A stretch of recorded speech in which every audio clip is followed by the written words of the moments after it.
Okay, so now I'm going to show you how to use the horn algorithm. And so what I did was I came up and I created a horn formula for you. Of course, I actually had to put it on two lines here due to the fact that my whiteboard isn't white enough, but you can see the conjunction symbol right here at the end just to show you it's all connected. This whole thing is one formula, and what a horn formula actually is think of it like a think of it like a conjunction of horn clauses. And in order to have a horn clause, well, the first thing that you need are literals, and your literals are going to be the essentially P could be the top pin that it's called, or T, and of course the bottom tack. That's what's called top tack. The bottom tack, which you know as false. Those are the three literals. So in order for horn clauses to work, you can't have say not P. That would no longer make it a horn clause, and that would not allow us to work. And so from there now, you can then have a conjunction of literals, which you can see right here. You have P and R and S. So you would have a conjunction of literals right here, and they're going to imply another literal. They're going to imply either another variable. They can imply a top tack or a true, or they can imply a bottom tack or false. But this is what a horn formula is going to look like. This is what the horn clause is going to look like. If you see, take for instance, that this implies S and Q, take for instance, that would not work. It's not allowed. I can only have it be this one thing at a time. And of course, as you can see, it's a conjunction of them and this and this and this. And that's what a horn formula looks like. So in order to actually solve this, we have to use the horn algorithm, which I'm sure you've seen. But to give you just a basic rundown, the first thing that we must do is we must identify all the top tacks. That comes first. Because the reason for that is what it's saying. It's pretty much telling us the first variables are going to be marked. Excuse me, I'm calling them variables because it's easier for me to knowing from coming from the math that I come from, but I'm sure someone else can call it a different term by using variables in this instance. So the top attack true implies P because we're looking for all the T's first. So because this implies P, that means that this statement over here is true. Therefore, we have P. Next, we're going to come over here, and we want to find another one of them, another top tack, and this implies R. We look at the rest of it, and you scan through the entire formula first to see if we have any more. In this case, we don't. So right now, what we know is we have P and we have R. Therefore, you look right here, P is marked and R is marked.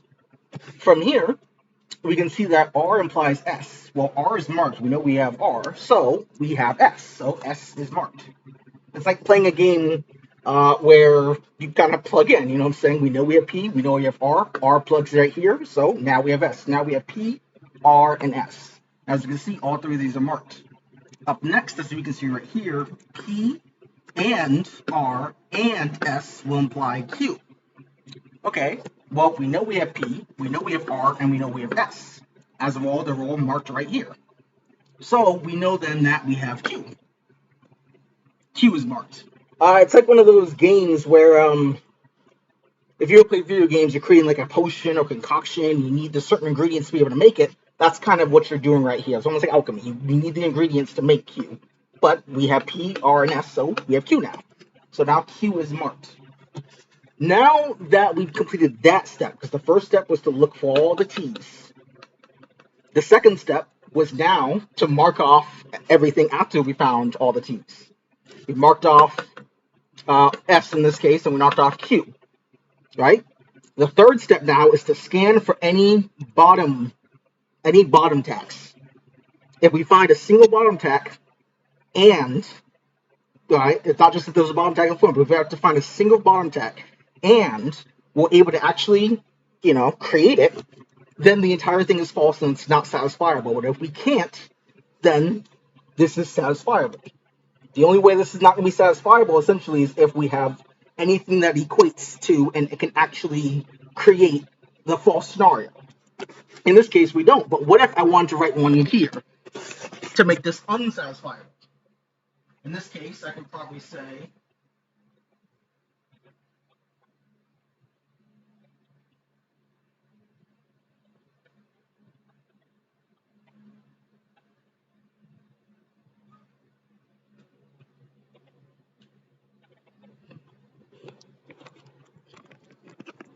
well, now look at this. Now that I've added and, Q implies the bottom tack or false. So this entire thing is now unsatisfiable. Because the way the algorithm works is first you look for the T, the top tack, then you look for all the ways that you can get the rest of the littles here and here. And now we scan for the bottom tacks. We have Q, because remember, P, R, and S have been marked. So we have Q. Q is now marked. But Q now marks the bottom tack false. In that situation, we would write that down here, that the bottom tack is also marked. And therefore, this would be unsatisfiable in this situation. Now, it's important to remember the way the algorithm works, if you're familiar with computer algorithms, they're very, very specific. So in this situation, the only time we can make this unsatisfiable is if something equates to this bottom tack. If this bottom tack is marked. And by marked, I mean something equates to it, because the only time we mark it is if something equates to it. So in a true statement, this is true, this is a given, so we have P. This is true, this is a given, so we have R. So P and R were marked. As right here, the only time that we can have this formula be unsatisfiable is if this is marked, or one of these are marked. A lot of them will sometimes have multiple, but only if one of these are marked can this be. So if it exists in the formula but it's not marked, nothing that we have can actually ever reach it, then it's satisfiable. And this brings me to the next question now. What happens if we don't have T? We don't have this at all. We don't have this at all. But you're probably more confused about what if you don't have this? Well, if you don't have this, we cannot exactly start the Horn algorithm, because again, nothing's going to be actually created here. And so because of that, it's still technically satisfiable. The way that you would explain this, you would pretty much acknowledge that this is a correct, or should I say not correct, this is a valid Horn formula. And, you know what I'm saying, I already showed you how to check to see if, you know what I'm saying, everything is correct. What is a Horn clause, make sure that these are proper Horn clauses, and make sure there's a proper conjunction for it. But after that, now it becomes, we kind of have to explain that because there's no top tack, there's no true, that, or you could say it because there's no bottom one.